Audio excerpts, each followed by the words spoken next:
Welcome, Holy Father, Pope Leo. Welcome, David, Superior General of the SSPX. We're continuing with our arbitration here. I just want to explain to you why it is that the College of Cardinals chose me as an Eastern Catholic priest to work this arbitration. First of all, it's because if you look into the Eastern Catholic churches, Eastern spirituality, the hallmark of it is living in the both and. In other words, where this and that can coexist. Something can be this and that at the same time, and we live in that confluence. The problem here now, the crisis in the church between the two of you, and the crisis in many areas of our lives, even in the political area, is because we live so much in the either or. In other words, something has to be this versus that versus this, and never the two shall meet. Now, we're not talking about compromise. We're talking about finding that place of truth, the confluence of complementary things. And that is what is needed here and why I was chosen as an Eastern Catholic priest. The other reason, too, is, as you have said a few times, Holy Father, the Eastern Catholic churches are like a medicine for our world today, and that we have precious gifts to offer.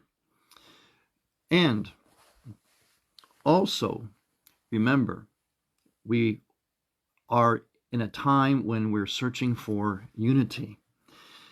And so the Eastern Catholic churches also have an experience of what's going on between the two of you.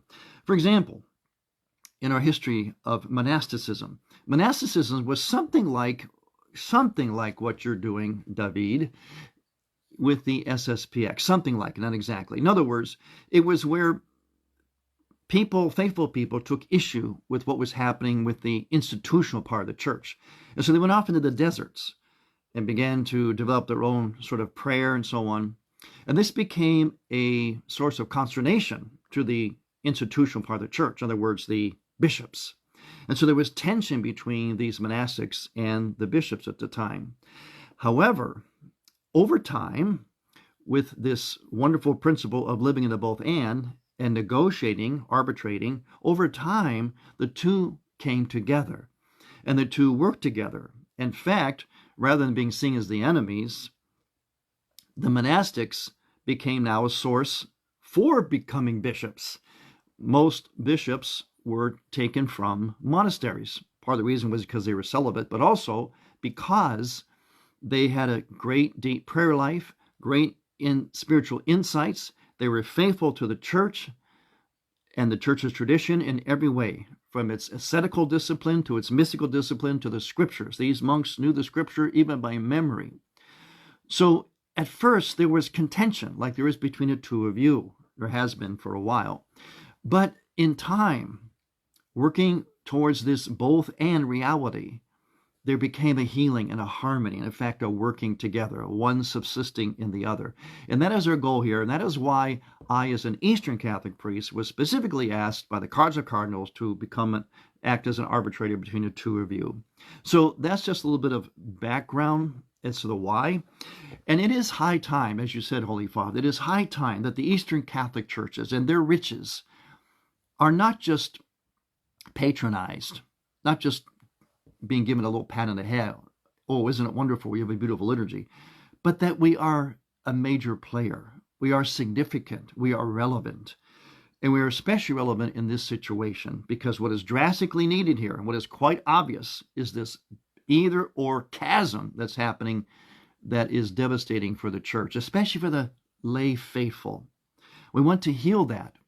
I'm going to try to bring in this arbitration that principle of how to live in the both and. In other words, how to understand each other better and better, how to truly listen to each other, and how to be honest and humble. Those are our two principles here, operant principles, honesty and humility, and our two saints, Peter and Paul, looking over our shoulder here, interceding and guiding our process here. So the first principle is humility. Humility, meaning, which goes together with honesty, that both sides have to understand, admit, that perhaps they have not listened to one another enough, that maybe there has been more of an exertion of wills or too much of the institutional part of the church being pushed at the cost of the piety, or vice versa. The piety while ignoring the institutional part of the church. See, the church here, and what's happening right here in this whole situation is there is the institutional, the authority of the church, and there's also the piety, the theology, the spirituality. Those two are not supposed to be diametrically opposed. They are to work together, and this is where we have to go.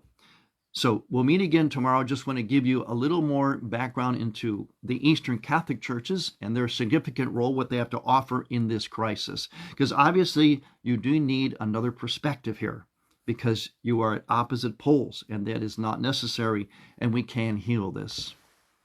We'll meet again, continue tomorrow.